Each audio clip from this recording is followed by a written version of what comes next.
Bolbur Abайжан Чыңгыз Айтматовдун атынан калган тияк чыгармасынан үзүндү. Ал кимдин атасы?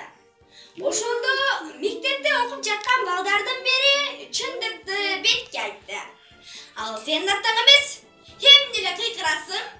Түк да сенин атаң эмес. Ал артист. Ишенбесең, киночунун өзүнөн сура.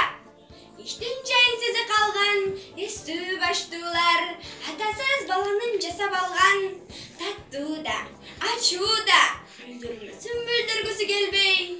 Жок, ал сенин атаң эмес. Кошко дегенге ооздору барбай, балдардын талашына аралашпады. Кантсе да чындыкта ошол кино алып келген, чоочун жеген муз айтсын деп этчилик кылып, баары тең киномехникага бет алып күтүп келишти. Тигилде кийлигишкен жок. Аппараттын оңдо мош болуп туруп калды.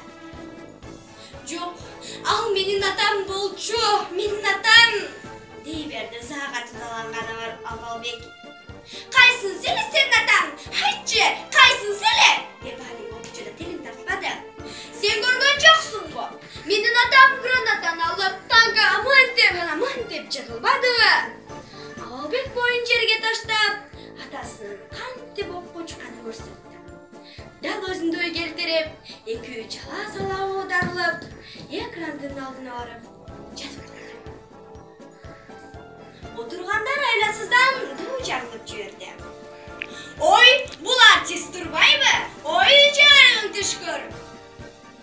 Абалбек күлгөн жок. Былк этпей Баатыр атасынын кейпин кийгендей, экрандын четинде сулап жатты. Күлкү тыйыла калып, кашактын ичин дагы да жүрөгү өткөн дым басты. Жеңгүл! Деди баягы тоолап кино көргөн аял. Анын үнү кыргылданып титиреп.